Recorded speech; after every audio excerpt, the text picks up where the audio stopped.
If you're like me, you probably don't have a lot of time to wait for your masking fluid to dry. So you want something cool, you want to mask something off and create some crisp edges or something white, but you don't have time to wait for that to dry. I have a really cool hack for you today. So it's something that I use all the time and it is tape, but something that you have probably in your kitchen. And we're gonna make this really cute tomato painting. It's sweet, it's simple, and we're gonna use pens to decorate it when we're all done. So let's get our supplies and get going.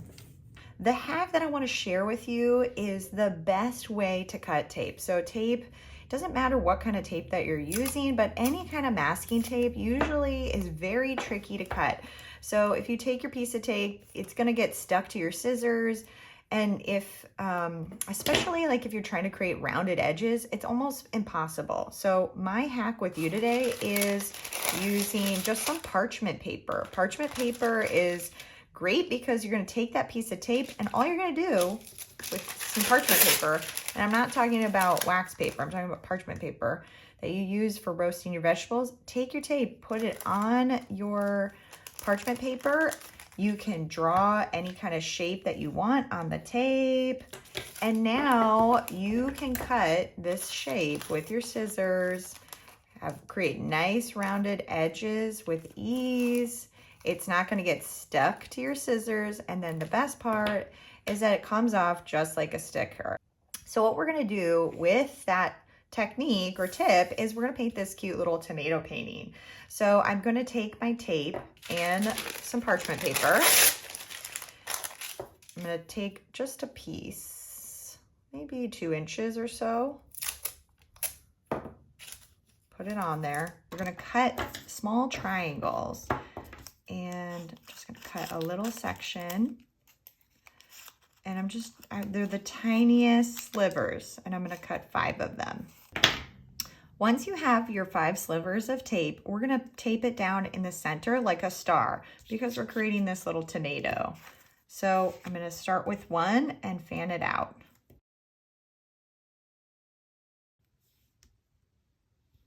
There's my 5. Looks like a star. And so now I'm done. Now I can start painting. So I'm gonna get my brush wet.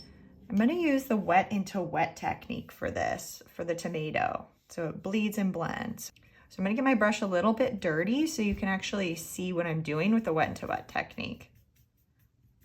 And I'm gonna paint an oval, and I'm gonna paint it slightly smaller than I actually want it to be.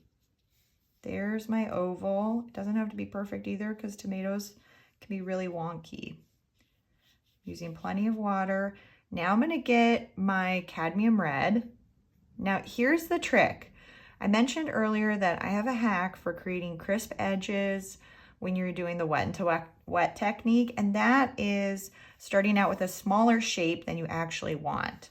Okay, so now I'm going to actually paint right next to that and touch that edge, and you'll see it'll create a really sharp edge and it's going to bleed into the wet surface.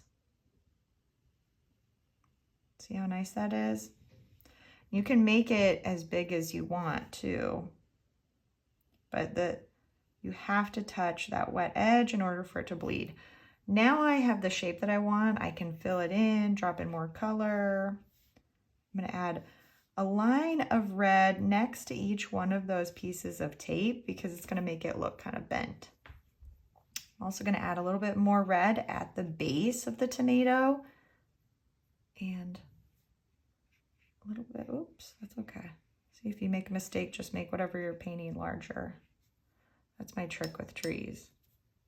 I'm going to use also a little bit of yellow and let it mix on the surface.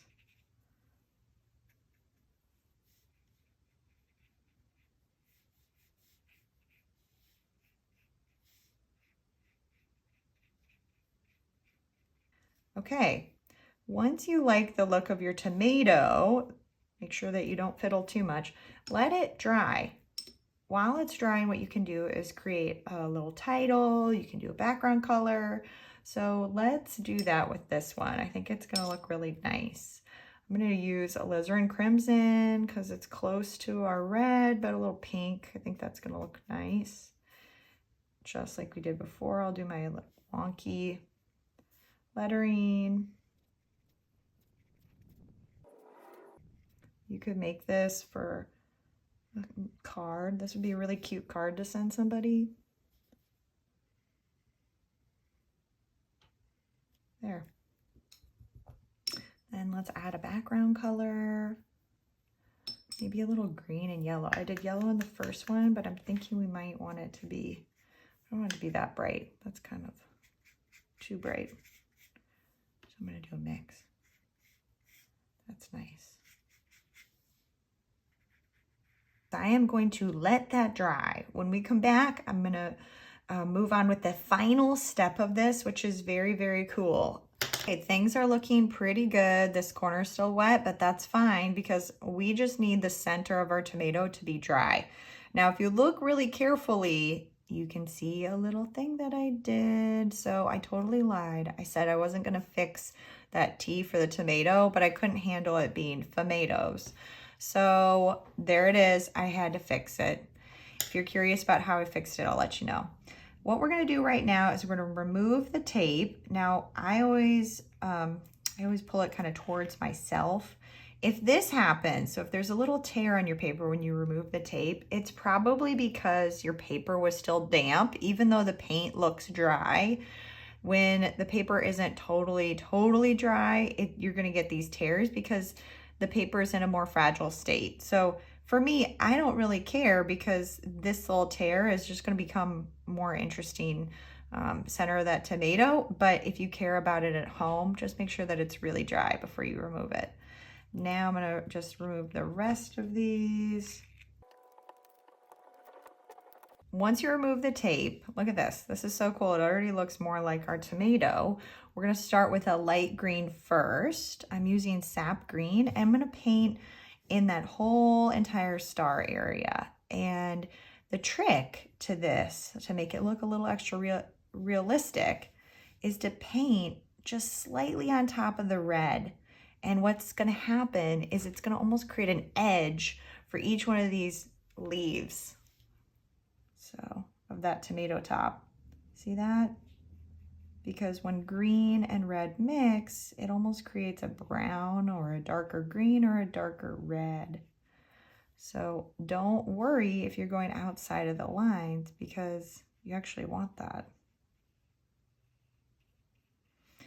First layer is done. Now we're going to add a little bit of hooker's green in the corners of each one of these.